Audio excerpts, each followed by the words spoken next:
Well, what sort of week have you had? Has it been a great week? Yes. Oh, good. Yeah, you can answer. Don't leave me standing here on my own. Well, has it been one that's been full of happy surprises? A week where it's felt good to be alive?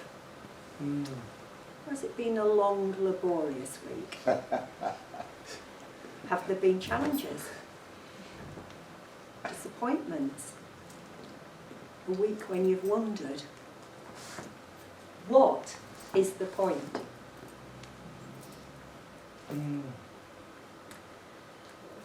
As I've been preparing this week, and this started last week really, I've had a good week, haven't we? Yeah. We've had a good week. Good. But you know, the devil doesn't like you having a good week. No. And he really doesn't like it when you think, oh, I've got this sorted, Lord, thank you very much. I feel really calm about it, Lord. Thank you very much. I was praying this morning. Thank you, Lord. I really feel your presence with me, Lord. Thank you, Lord. But you know what? Yesterday, the devil had a right go at me, didn't he? And you know how we talk about how he trips us up? Well, he did it literally to me yesterday. Peter and I were out walking, and a branch leapt up out of nowhere, well, not quite nowhere, grabbed my ankle and threw me on the floor. Can you believe it? Not satisfied with that, the other bit of branch came up and whacked me in the back of the leg. I have a bruise to prove it. I am not showing it here. So, I'm grateful to the Lord for his presence with me, because it could have been a lot worse when I think about it. It probably looked quite funny. I didn't laugh. I didn't. And he didn't. He's very wise. Can we all laugh now? Yeah. Well, I can laugh now. So what is the point? Well, whatever sort of week you've had, just close your eyes right now and listen to this song.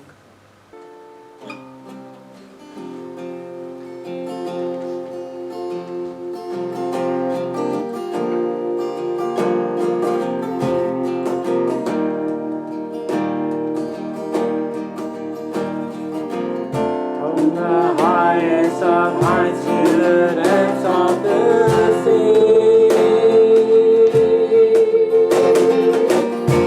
creation's revealing your majesty.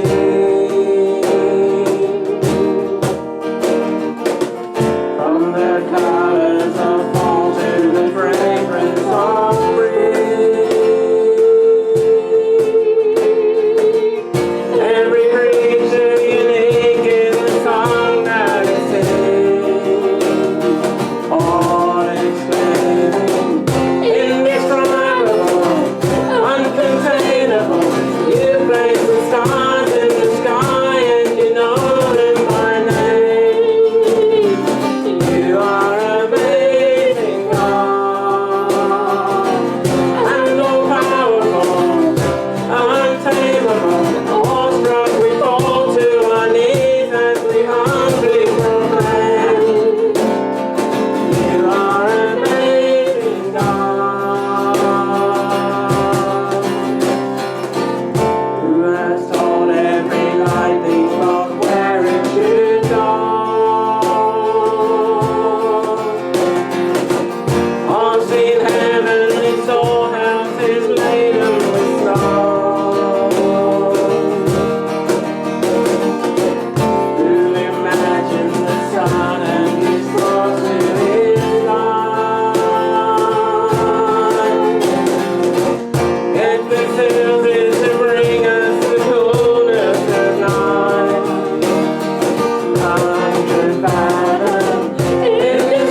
unexplainable. You place the stars in the sky and you know them by name.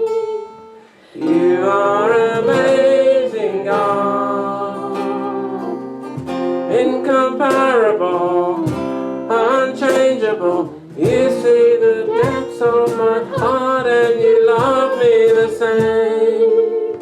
You are amazing, God. You are amazing, God. So last week we heard how we're new creations, and when we ask Jesus into our lives, and when we believe in him, not just know about him. So the song reminds us all about all that God is. So ultimately, that just like Jesus is, which is mind-blowing. New creations are like babies. They need to learn. They need to learn about their new environment, to learn about their parents, their caregivers, their provider. But how do these new Christian, that's hard to say, these new Christian creations do all of that? Well, initially, through watching those around them, just as human babies do. They copy and they start to learn. And gradually, they learn from hearing and reading the word. So all good stuff so far. It's great, isn't it, when you see all that happening and you see Christians grow, and as we get older in our Christian walk, we should still be learning. So all good stuff. Most likely and initially, as new creations, we're happy to learn. There's been a weight lifted off us. But as with all children, as time goes on, we can think that we know better. We expect things done our way. Don't worry, I'm not going to burst into song. You'll be glad to know. But we can become disappointed with things, especially if things don't go the way we wanted, or people don't measure up to our expectations. And we can be at risk of wondering, what is the point? We can feel like this about ourselves, but I think more often than not, we think like this about other people, especially other Christians who we think should do and be better. And sometimes we think about that like that, even about God. Now, confession time. I had an experience recently that left me questioning why something I had prayed earnestly about just hadn't happened. I was disappointed, I was frustrated, and I was confused because I fully believed I had done what God had asked me to do, and yet the outcome had not been what I expected at all, or wanted. I knew exactly how I'd have dealt with it. I'd have dealt with the situation quite differently. And what a witness it would have been. No one could have denied God at work, or that he's on our side. So what went wrong? Well, it came to me during the sermon last week, when one of God's lightning bolts hit me. Isaiah puts it like this. I don't know whether you can read that up there, but I'll read it for you. It says, "For my thoughts are not your thoughts, neither are your ways my ways, declares the Lord. As the heavens are higher than the earth, so are my ways higher than your ways, and my thoughts than your thoughts." Now, I imagine some of you are sitting there thinking, just as well it's not left to Helen, because who knows what a mess we'd be in. But I'd forgotten, in my disappointment and in my frustration and my confusion, actually, all God had asked me to do was pray. He hadn't asked for my opinion. about how to sort out the situation, although I'd given it. He hadn't asked me for a solution, although I thought I had a great one. Or, excuse me, or told me that I had any other part to play, although I wanted to add my 5 penny. And during this lightning bolt moment, I realised that often when I pray, and I'm sure I'm not the only one, so, you know, I sometimes think God needs a helping hand, whether he asks for it or not.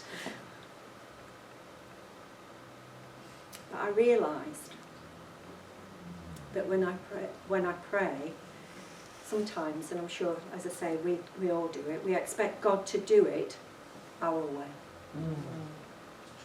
I'm still not going to burst into song. Go on. I cleared the room. Good man.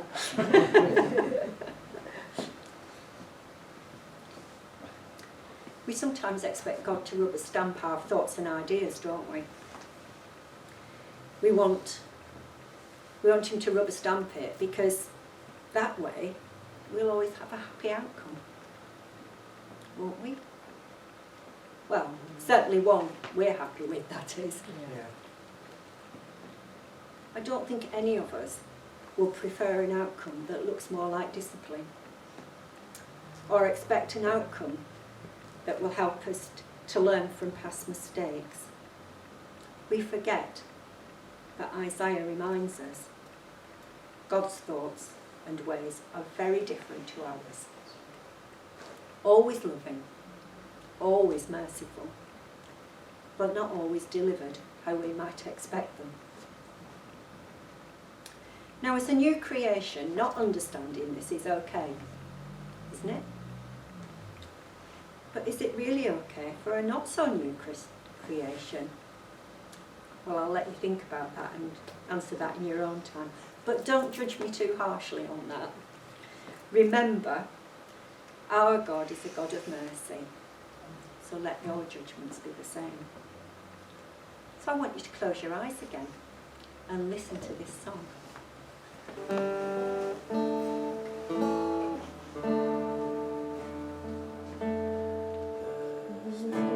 Steadfast love of the Lord never ceases.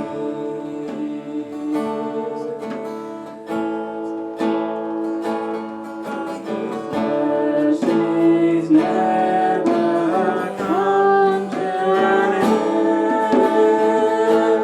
They are new every morning, new every morning. Great is thy faithfulness, O Lord. Great is thy faithfulness. The steadfast love of the Lord never ceases. His mercies never come to an end. They are new every morning, new every morning. Great is thy faithfulness, O Lord. Great is thy faithfulness. Isn't that a relief? That's from Lamentations 3. The steadfast love of the Lord never ceases. His mercy never comes to an end. They are new every morning. Great is your faithfulness.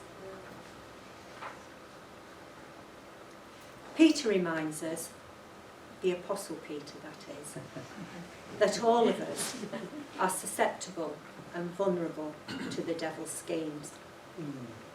And in Peter, he says, be self-controlled and alert. Your enemy, the devil, prowls around like a roaring lion, looking for someone to devour. Resist him, standing firm, standing firm in the faith. These schemes distract us, don't they? Yeah. They knock us off course, so we all need to be alert and have discernment. Yeah. So what is the point? Well, the point to me is we all should remember that no matter how long or short in the tooth we are as Christians, we need each other. Yeah. We need each other to be reminded of the truths about God, particularly because the devil creeps upon us when we least expect it, like in the middle of Holker Hall, when you least expect it. This can be when we're stepping out for God in a new adventure, just trundling along in our Christian lives, but often it's when we're going through something difficult. Ill health, a family or personal crisis, a loss. Any or all these things can leave us feeling out of sorts, feeling alone, feeling weak, feeling friendless, and feeling helpless. Did you notice the F word in there? Not that one that's usually used. We feel, but feelings can change. A bit like the Cumbrian weather. You know, hot and sunny one minute, blistering with wind and rain and the next. All dark and dismal. We're beginning to understand that we can't trust our feelings.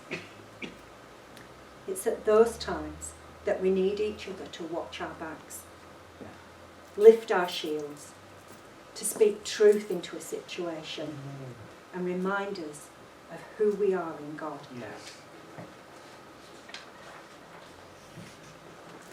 All of which is important, and therefore whether we're a new creation or a not so new creation, we all have a part to play. So close your eyes again and listen to this song. Brother, sister, let me serve you, let me be as Christ to you. Pray that I may have the grace to let you be my servant too. We are pilgrims on a journey, and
Having others around us when experiencing joy or pain is vital during our walk of faith. But even more importantly for us, as individuals, we should remember when going through such times that whilst it's wonderful to be together, and that's when we need each other, the best person to speak to will have a different perspective, and we should listen to him. For my thoughts are not your thoughts, neither are your ways my ways, declares the Lord. As the heavens are higher than the earth, so are my ways higher than your ways, and my thoughts than your thoughts. May we all remember this as we move into the rest of this week. Praise God. Praise God. I want to thank Debbie and Jason, and I want to thank David for helping me to put this together today.